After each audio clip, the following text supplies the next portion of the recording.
करता हूं जो कुछ आज मैं सुनूंगा मैं उसे मानूंगा और उसका प्रचार करूंगा। ऊंची आवाज में प्रार्थना करेंगे अपने हाथों को उठा के। प्रभु यीशु मसीह के सामर्थ्य नाम में हम मांगते हैं। अय्यूब 42 उसकी 10 आयत को अपनी स्क्रीन के ऊपर आप देखेंगे। अपनी बाइबल को उठाओ जरा अपने हाथों में। मैं देखना चाहता हूं कितनों के पास है। ओ सुधर गई है चर्च। हाँ, कॉन्ग्रेचुलेशन। जिनके पास नहीं है वो लेके आएंगे। बिना बाइबल आप कैसे वचन समझेंगे मेरे को मालूम नहीं। बिना हथियार आप कैसे लड़ेंगे मुझे पता नहीं। अय्यूब 42 उसकी 10 आयत में लिखा है। मैं 1 2 3 बोलूंगा, आप सब लोग पढ़ेंगे। 1 2 3 सब पढ़ेंगे। जब अय्यूब ने अपने मित्रों के लिए प्रार्थना की तब यहोवा ने उसका सारा दुख दूर किया और जितना अय्यूब के पास पहले था उसका दुगना यहोवा ने उसे दे दिया।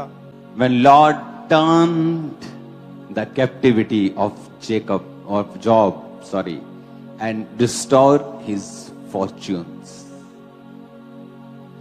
हम प्रार्थना करते हैं कभी परमेश्वर तू कब बदलेगा, मेरी लाइफ को तू कब चेंज करेगा, जो कुछ गुम गया है, जो खो गया है, तू वापिस कब देगा, कब रिस्टोर करेगा मेरी लाइफ को, मेरा दुख कब दूर करेगा। यहां पर अय्यूब के ऊपर एक परीक्षा थी। गहरी स्टडी कहती है कि वो परीक्षा सिर्फ परमेश्वर के कारण ही नहीं थी, वो अय्यूब के अपने शब्दों के और अपने डर के कारण थी। वचन कहता है अय्यूब ने कहा जिससे मैं डरता था वो मुझ पे आ पड़ी। तो इसका मतलब है किसी भी चीज से हमें डरना नहीं चाहिए। हमारी लाइफ का कोई भी बुरा सपना नहीं होना चाहिए कि जो हमें लगे कि ये वाला मेरी चीज साथ नहीं होना चाहिए। किसी चीज से हमें डरना नहीं चाहिए। वो डर इनवाइट करता है उस चीज को उस घटना को घटित होने के लिए। एक क्रिश्चियन की स्टोरी में आपको बता चुका हूं कि वो एक किडनी डायलिसिस डिपार्टमेंट में काम करता था। तो जब पेशेंट्स आते थे, किडनी डायलिसिस वहां होता था, तो उससे पेशेंट्स की हालत देख नहीं होती थी। तो वो अपने मन ही मन में कहता था कि यार कुछ भी हो जाए मुझको कभी ये वाला रोग ना हो, मुझे कभी ये वाला रोग ना हो। और वही रोग उसे एक दिन हुआ और वो भी डायलिसिस उसका होने लगा। पर परमेश्वर ने उसको जीवन दिया, आज वो जीवित है। उसकी किडनी ट्रांसप्लांट हुआ, वो ठीक हो गया, वो बात अलग है। लेकिन आप देखो, जब आप किसी चीज से डरते हो तो शैतान वही चीज को आपके जीवन में घटाने की कोशिश करता है। तो आज हम उस विषय पे नहीं जाएंगे, लेकिन आपको यह मालूम हो कि अय्यूब की परीक्षा सिर्फ परमेश्वर के ऊपर निर्भर नहीं थी। अय्यूब की परीक्षा का कारण अय्यूब ने खुद कहा कि जिस बात से मैं डरता था वो मुझ पे आ पड़ी। लेकिन वो धर्मी था, लेकिन वो पवित्रताई में था, परमेश्वर के करीब था, विधवाओं का रखवाला था, अनाथों का सहायक था, परदेशियों को हाल चाल उनका जबरदस्ती वो पूछ लेता था। इसलिए परमेश्वर ने उसे सबसे ऊंचा किया था। लिखा पूर्वी देशों में वो सबसे बड़ा था। सबसे ज्यादा ऊंट, बैल, घोड़े, बकरे, सबसे ज्यादा भेड़ें उसके पास थी। सबसे ज्यादा पवित्रताई में भी वही था। और बाइबल कहती है कि धन परमेश्वर की आशीष से मिलता है और वो उसके साथ दुख नहीं मिलाता। तो परमेश्वर ने उसको धन भी दिया था, उसको आशीषित भी किया था। लेकिन कुछ कमी जो अय्यूब की लाइफ में थी और कुछ परमेश्वर की मर्जी दोनों इकट्ठी हो गई और अय्यूब के लाइफ के ऊपर परीक्षा आई। जब उसका सब कुछ चला गया, अंत में बीमार हो गया और ठीकरा लेकर अपने फोड़ों के ऊपर वो खुजलाने लगा और उसके 3 दोस्त उसके पास आए। जब 3 दोस्त उसके पास आए तो 7 दिन तक कोई बात नहीं की। 7 दिन वो भी साइलेंट है, उसके दोस्त भी साइलेंट हैं। और साइलेंट इसलिए थे क्योंकि वो जताना चाहते थे कि तेरा जो दुख है हमें भी बहुत दुख लगा है। लेकिन उसके दोस्त जब बात करने लगे अय्यूब से और कहने लगे कि तूने कुछ ना कुछ तो पाप किया होगा, तूने कुछ ना कुछ तो गलती की होगी, ऐसे ही परमेश्वर का दुख तेरे ऊपर नहीं आया। सर्वशक्तिमान कभी गलती नहीं करता। ऐसा इतना बड़ा भयानक दुख तेरे पे आया है, तूने पक्का घमंड किया होगा, तूने पक्का कोई मुश्किल की होगी, तूने पक्का कोई गलत काम किया होगा। क्योंकि सर्वशक्तिमान तो न्याय करने वाला परमेश्वर है, वो अन्यायी नहीं है। तो पक्का तूने कुछ किया है। और लेकिन अय्यूब अपनी बात पे खड़ा रहा कि मेरी कोई गलती नहीं है, मेरा कोई अपराध नहीं है, मेरा कोई पाप नहीं है। और वो लगातार अपने आप को कोसता रहा और लगातार अपने जन्मदिन को कोसता रहा और अपने मृत्यु की आस लगाता रहा और अपने दोस्तों को बोलता रहा और अपने आप को डिफेंड करता रहा। एंड में परमेश्वर आते हैं और दोनों के बीच में बीच बचाव करते हैं और परमेश्वर कहते हैं, क्योंकि एक चौथा व्यक्ति भी आता है जो उन चारों को गलत ठहराता है, उसके बाद परमेश्वर की एंट्री होती है और परमेश्वर कहते हैं तेरे 3 दोस्त भी गलत हैं, क्योंकि इन 3 दोस्तों ने तुझे परखने में गलती की है। तेरी लाइफ में कोई ऐसा भयानक पाप नहीं था कि तेरी जिंदगी में इतनी बड़ी मुसीबत आई। अब तेरे दोस्त जो हैं इन्होंने तुझे गलत जज किया है, लेकिन तूने भी मुझे गलत जज किया है अय्यूब, तूने भी मुझे गलत जज किया है। तूने भी समझा नहीं कि ये परीक्षा तेरे ऊपर क्यों आई है और तू अपने जन्मदिन को धिक्कार रहा है और मुझे कोस रहा है। तो परमेश्वर ने उन तीनों को भी गलत ठहराया, परमेश्वर ने अय्यूब को भी गलत ठहराया। जब ये सारा कुछ हो गया, ये घटनाक्रम सब कुछ हो गए, बीत गए, तो परमेश्वर ने अय्यूब से कहा कि अपने मित्रों के लिए प्रार्थना कर। जब तू अपने मित्रों के लिए प्रार्थना करेगा तो मैं जो तेरा है तुझे लौटा दूंगा। सब बोलो हालेलुया। अब उसके मित्र तो गलत थे, उन्होंने जज गलत किया, अय्यूब को गलत जज किया, पर फिर भी परमेश्वर ने कहा कि अपने मित्रों के लिए प्रार्थना कर। आज आपको कोई एक ताना मार देता है और आप सारी उम्र उसको भूलते नहीं। आप कहते हो कि मैं इस घटना में था, मैं इस प्रॉब्लम में था और इस व्यक्ति ने मुझे ताना मारा था, और आप उसे याद रखते हो, बल्कि आप उसे याद रख के आप उसके लिए बदला लेने की इच्छा भी रखते हो कि जब परमेश्वर मुझे ब्लेस करेगा फिर मैं इसकी बैंड बजाऊंगा। और यहां पे परमेश्वर ने कहा, अय्यूब अगर तू चाहता है मैं तुझे लौटा दूं तो तुझे अपने मित्रों के लिए प्रार्थना करनी होगी। सब बोलो हालेलुया। तुझे अपने मित्रों के लिए प्रार्थना करनी होगी। और वचन कहता है अय्यूब ने जब अपने मित्रों के लिए प्रार्थना की, यहोवा ने उसका सारा दुख दूर कर दिया, सारा दुख।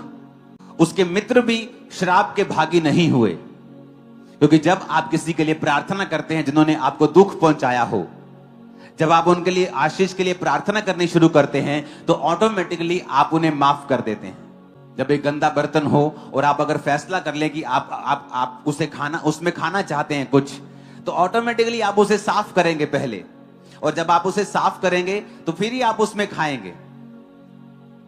तो जब आप ऑटोमेटिकली ये फैसला कर लेते हैं अपने दूसरे लोगों के लिए प्रार्थना करने का, चाहे उन्होंने आपके लिए दुख दिया हो, चाहे वो परमेश्वर का दास हो, चाहे वो आपकी फैमिली हो, चाहे किसी कोई दुख देने वाला हो, चाहे वो आपके अगुवे हो, चाहे वो कोई भी जन हो, जब आप प्रार्थना करना शुरू करते हैं तो वचन कहता है कि परमेश्वर आपको आशीष देना शुरू करता है। आज हम परमेश्वर के वचनों को पढ़ेंगे, फिर से हम जाएंगे गलातियों 6 उसकी 2 आयत को पढ़ेंगे। उसमें लिखा है, तुम एक दूसरे का भार उठाओ और इस प्रकार मसीह की व्यवस्था को पूरा करो। अब उसने ये नहीं लिखा है कि तुम एक दूसरे का भार उसी का उठाओ जो क्रिश्चियन है, तुम सिर्फ मसीह लोगों का भार उठाओ। उसने ऐसा नहीं लिखा। वचन कहता है कि प्रभु यीशु मसीह ने सब जातियों के लिए, सब लोगों के लिए अपने लहू को बहाया। यीशु मसीह के पास सामरी आया, यीशु मसीह के पास लोग आए, सब लोग परमेश्वर ने चंगे किए, सब लोगों को आशीष दी। अब परमेश्वर कहता है एक दूसरे का क्या उठाओ? भार उठाओ, इस प्रकार मसीह की व्यवस्था को पूरा करो। लेकिन हम में से कितने लोग हैं जो एक दूसरे का भार उठाते हैं? आज जो कलीसिया है मोस्टली वो सेंटर्ड है, उसका जो प्रार्थना का सेंटर है वो खुद है। वो आज सीखने आई है कि मैं अपनी लाइफ में और बरकत कैसे पाऊं। आज वो इसलिए चर्च में बैठा है कि उसे वीजा नहीं मिल रहा और वो चाहता है उसके बंधन टूट जाएं, और उसे पता है कि जीसस उसके बंधन तोड़ सकते हैं, और इसलिए आज वो चर्च अटेंड कर रहा है कि उसके बंधन टूट जाएं। आज कोई दुष्ट आत्मा का ग्रसित है, वो चर्च में बैठा है कि उसे पता है कि यहाँ पर दुष्ट आत्माओं से बंधन से आजादी मिलती है, तो वो यहाँ बैठा है। इसलिए हम सब लोग सेल्फ सेंटर्ड हैं। हमारा जो मकसद है यहाँ आने का, प्रार्थना करने का, वो खुद हम ही हैं। और इस वजह से कई बार परमेश्वर हमें हील नहीं करता और रिस्टोर नहीं करता, क्योंकि हम परमेश्वर की व्यवस्था को पूरा नहीं करते हैं, क्योंकि हम परमेश्वर के वचन को जानते नहीं हैं, किसी ने हमें सिखाया नहीं है। और इसलिए वचन ये कहता है कि तुम एक दूसरे का भार उठाओ जिससे कि मसीह की व्यवस्था को पूरा करो।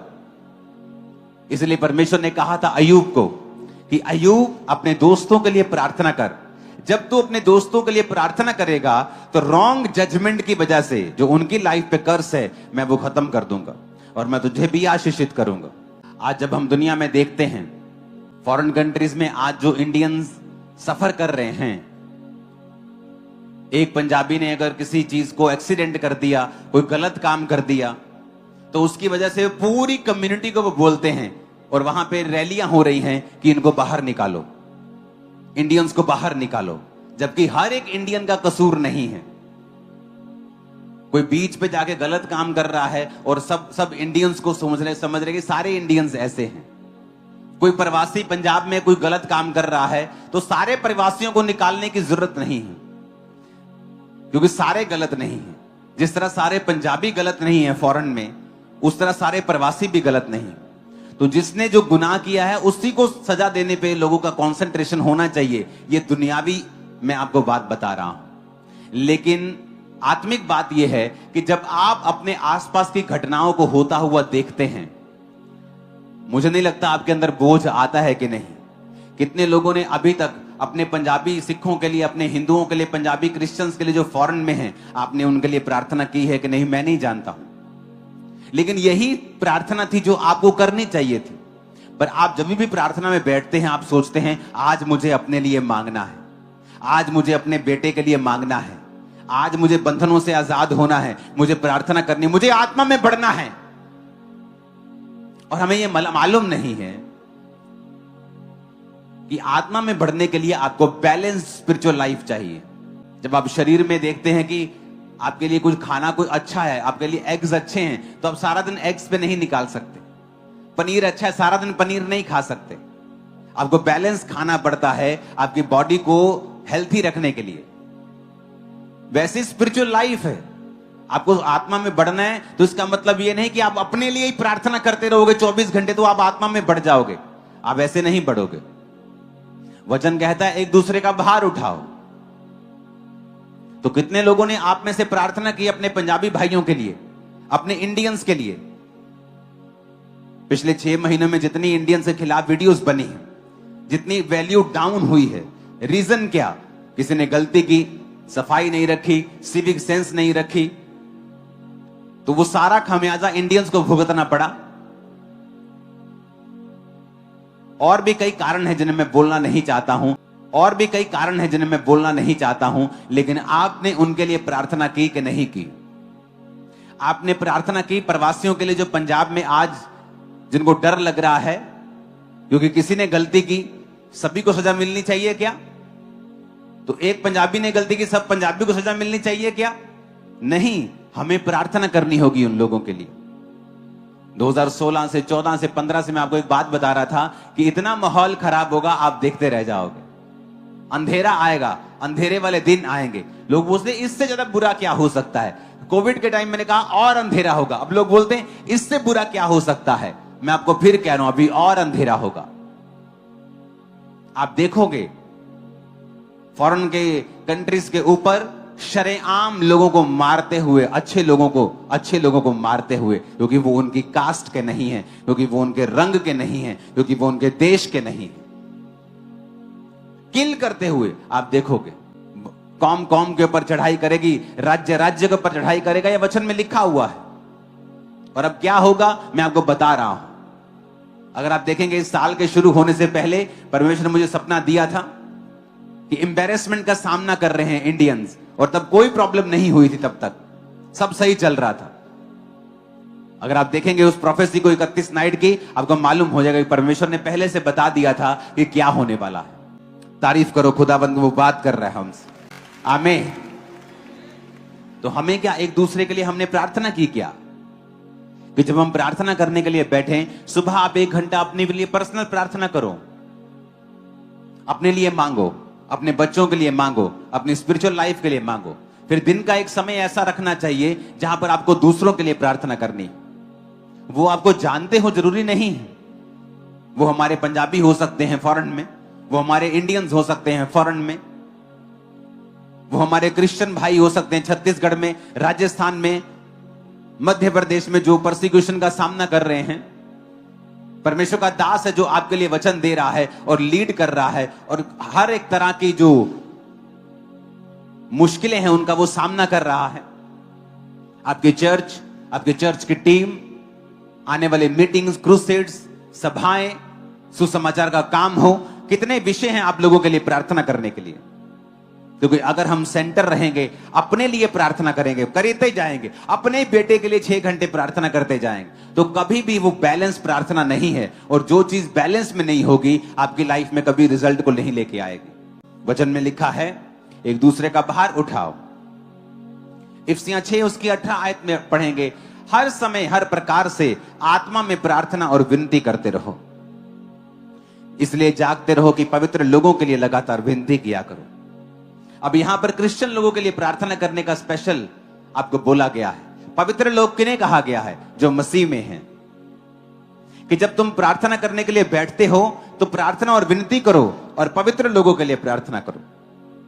पहला तीमुथियुस 2 उसकी 1 आयत में लिखा है, मैं सबसे पहले आग्रह करता हूं कि विनती, प्रार्थना और निवेदन और धन्यवाद सब मनुष्यों के लिए किए जाएं। सब मनुष्यों के लिए। आपकी लाइफ में क्या हो रहा है, आपके मोहल्ले में क्या हो रहा है, आपके स्टेट में क्या हो रहा है। लोग बोलते थे इनको प्रार्थना करनी चाहिए, ये प्रार्थना करके बारिश को रोक नहीं सकते।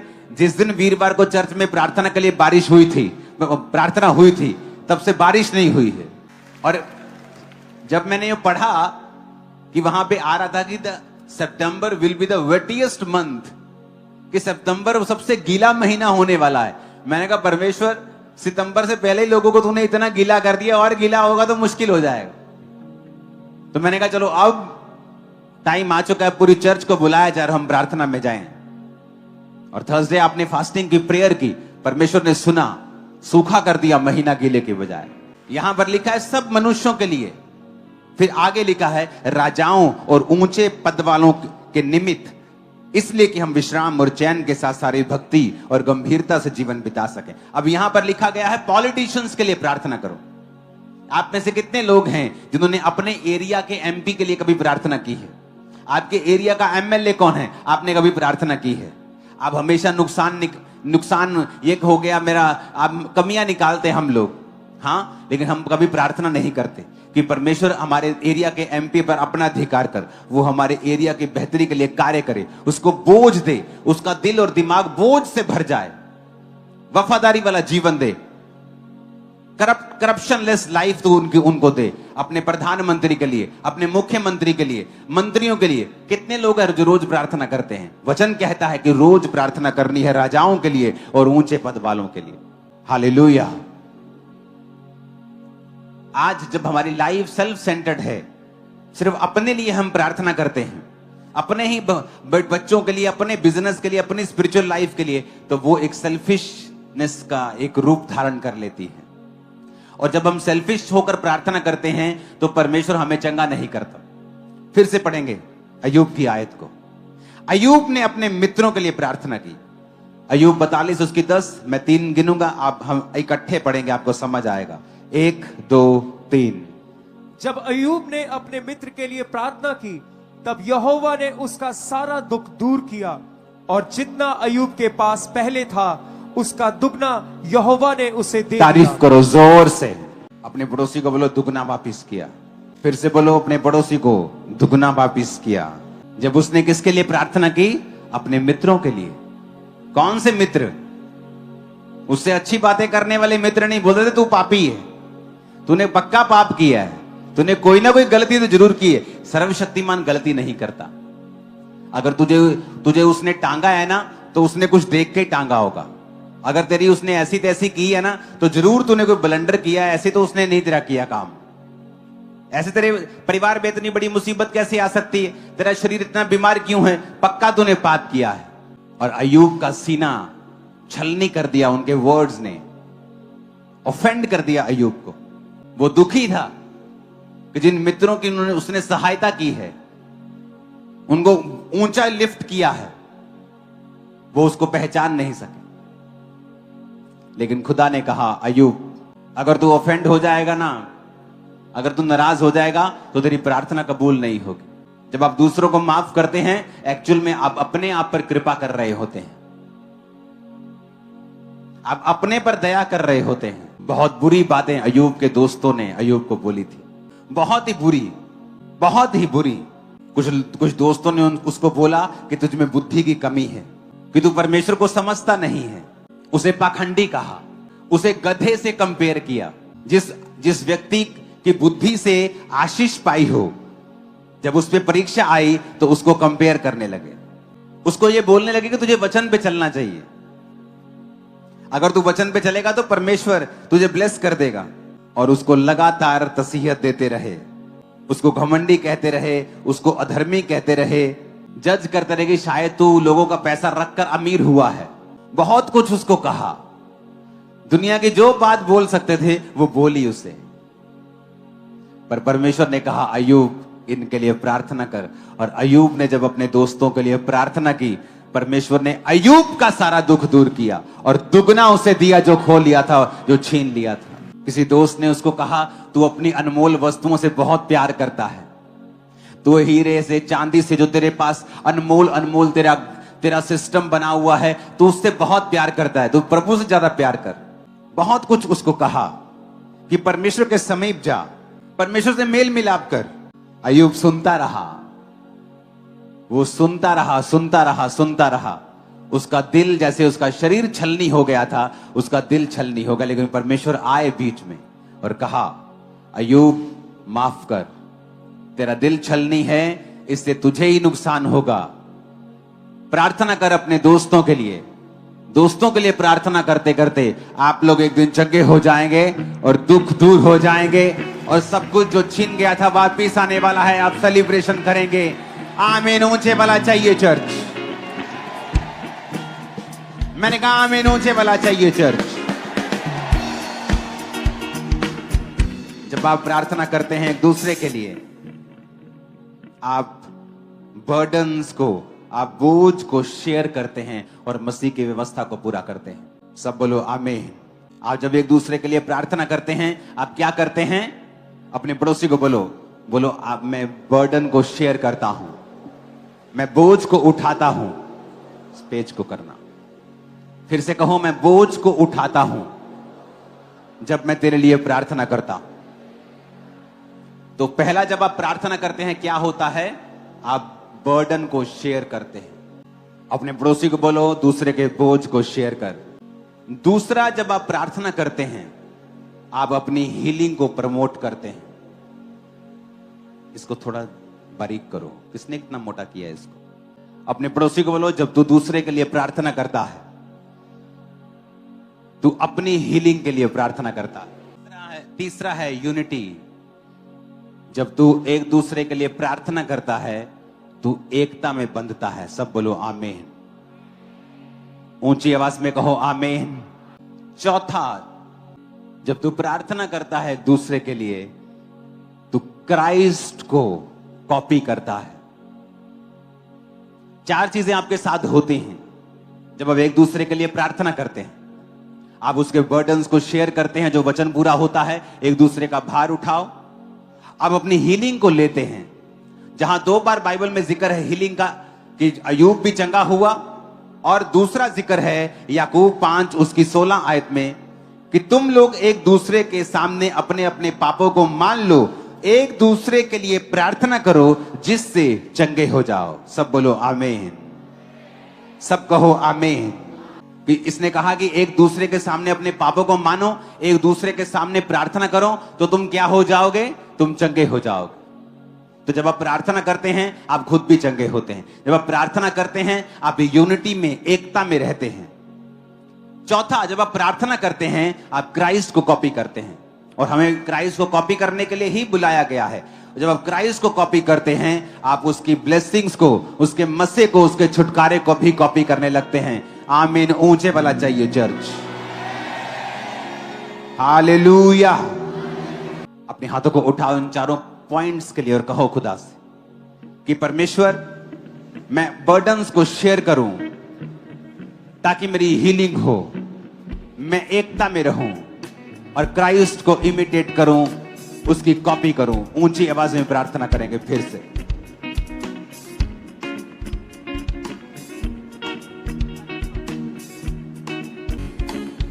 हालेलुया। अपने पड़ोसी को बोलो ध्यान से समझ। अपने पड़ोसी को बोलो प्रे सिंसियरली।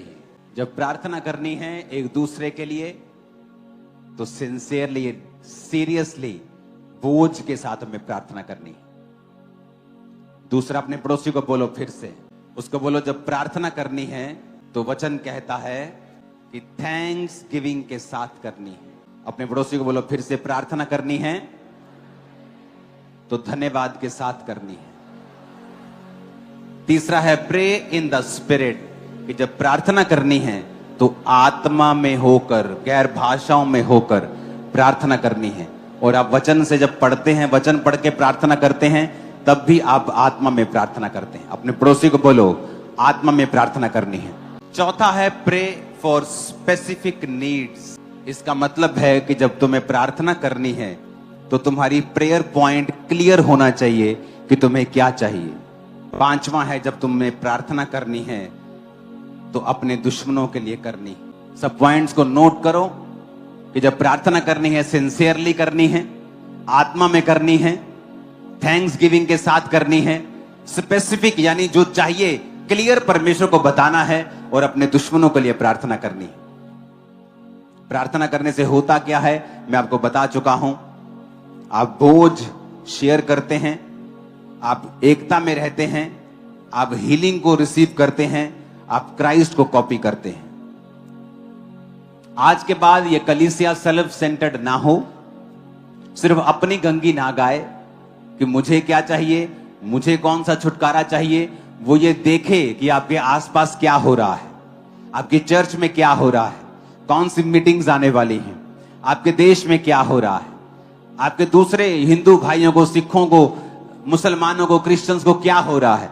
ये सारी चीजें हमारी प्रार्थना का पॉइंट होना चाहिए। वचन में लिखा है तुम नमक हो, वचन में लिखा है तुम पृथ्वी की ज्योति हो, तुम धरती का नमक हो। तो नमक प्रिजर्व करने के लिए इस्तेमाल होता है, सुरक्षित करने के लिए, खराब ना होने के लिए इस्तेमाल होता है। और मैंने आपको प्रार्थना के फायदे बता दिए हैं कि जब आप एक दूसरे के लिए प्रार्थना करते हैं तो आपकी लाइफ में भी बरकत आती है। परमेश्वर समझता है कि आप एक सिंसियर बिलीवर हैं, आप एक अच्छे विश्वासी हैं, आप एक दूसरे के बोझ को उठा रहे हैं। फिर से पढ़ेंगे गलातिया 6:2, एक दूसरे का भार उठाओ, इस प्रकार मसीह की व्यवस्था को पूरा करो। इफिसियों 6:18, हर समय हर प्रकार से आत्मा में प्रार्थना और विनती करते रहो, इसलिए जागते रहो और पवित्र लोगों के लिए विनती करो। यानी अपने पास्टर्स के लिए, दूसरे विश्वासियों के लिए जो दूसरी स्टेट्स में हैं, अपने अगुवे के लिए कहता तो प्रार्थना कर। पहला तिमुथियुस 2:1 कि प्रार्थना कर सब लोगों के लिए, सब मनुष्यों के लिए। और पहला तिमुथियुस 2:2 राजाओं और ऊंचे पद वालों के लिए, यानी पॉलिटिशियंस के लिए, अपने मोहल्ले के प्रधानों के लिए कहता तो प्रार्थना कर। देखो कितना बड़ा जिम्मेवारी है आप लोगों के ऊपर, कितनी बड़ी जिम्मेवारी है आप लोगों के ऊपर, कितनी बड़ी परमेश्वर आपको जिम्मेवारी दे रहा है कि तुझे प्रार्थना करने की जिम्मेवारी दी गई है। बाद में ये बोलने के लिए कि मेरे फलाने प्रधान ने कुछ नहीं किया, मेरे देश में कुछ नहीं हो रहा, तुम्हें कहता प्रार्थना करनी है ऊंचे पद वालों के लिए, राजाओं के लिए, प्रधानमंत्रियों के लिए, मुख्यमंत्रियों के लिए, एमएलएस के लिए, एमपीस के लिए। प्रार्थना करनी है पवित्र लोगों के लिए, प्रार्थना करती हैं अपने एनिमीज के लिए, प्रार्थना करनी है थैंक्स गिविंग के साथ, प्रार्थना करनी है अपने लिए, अपने परिवार के लिए, अपने बच्चों के लिए, सब चीजों के लिए तुम्हें प्रार्थना करनी है। इसलिए मैंने कहा स्पेसिफिक प्रार्थना करनी है। प्रभु सबको आशीषित कर नहीं, आपको स्पेसिफिक अपने एरिया के एमएलए के लिए, अपने प्रधानमंत्री, स्पेसिफिक प्रार्थना, प्रभु मुझे आशीषित कर, मुझे हीलिंग के वरदान के साथ सच बताना है, स्पेसिफिक क्लियरली प्रभु को कि आपको क्या चाहिए। ऊंची आवाज में कहो हालेलुया। और ये वर्ष हमारे लिए काफी है। अय्यूब 42 उसकी 10 आयत को फिर से पढ़ेंगे, 1 2 3 सब लोग। जब अय्यूब ने अपने मित्रों के लिए प्रार्थना की तब यहोवा ने उसका सारा दुख दूर किया, और जितना अय्यूब के पास पहले था उसका दुगना यहोवा ने उसे दे दिया। आमीन। ऊंची आवाज में आमीन बोलो, ऊंचा। और याद रखो ये कोई दोस्त बड़े अच्छे दोस्त नहीं थे। आप कहिए नहीं है तू मोस्ट स्टूपिड फ्रेंड है मेरा। सबसे ज्यादा आदमी अगर मेरी लाइफ में कुछ स्टूपिड मिला ना तो तू है। गुस्सा करता है आदमी कई बार। और ऐसे मोस्ट स्टूपिड फ्रेंड्स के लिए परमेश्वर कहता है अय्यूब प्रार्थना कर, इनकी आशीष को मांग, बरकत को मांग इनके लिए। देखो परमेश्वर ने क्या किया। जब वो अय्यूब प्रार्थना करता अपने उन दोस्तों के लिए जिनके शब्द तीर की तरह चुभ गए थे उसको। वचन कहता है कि जब अय्यूब बीमार था तो उसकी पत्नी ने कहा था यहोवा की निंदा कर, मरता है तो मर जा। और अय्यूब जब सब तरफ से टूटा हुआ था और उसके 3 दोस्त जब उसके पास आकर 7 दिन जमीन पर बैठकर साइलेंट रहकर उसके साथ दुख मनाते हैं, तो अय्यूब ने सोचा कि कोई तो मेरे जख्मों के ऊपर मरहम लगाने के लिए आया है। पर जब वो बोले तो उनके जो शब्द थे वो पहले से भी बुरा था जो अय्यूब के साथ हुआ। कहते हैं परीक्षा का आखिरी पार्ट मुश्किल लगता है लोगों को, वो वैसा ही हाल था। वो शरीर पर घाव तो थे पर आत्मा के और दिल पर जो घाव थे वो कहीं अधिक थे। परमेश्वर आए और कहा अय्यूब प्रार्थना कर अपने दोस्तों के लिए, याद करो आपको किन लोगों ने दुख पहुंचाया है, किन लोगों ने आपके लिए सबसे बुरी बातें कही हैं, किन लोगों ने आपको सबसे ज्यादा डिसअपॉइंट किया है। उन लोगों के लिए आज हमें प्रार्थना करनी है कि परमेश्वर उन्हें ब्लेस करे और वो आपके दुखों को दूर करके जो कुछ आपका छीना गया था आपको दुगना वापिस करके आपको फिर से ऊंचा करने वाला है।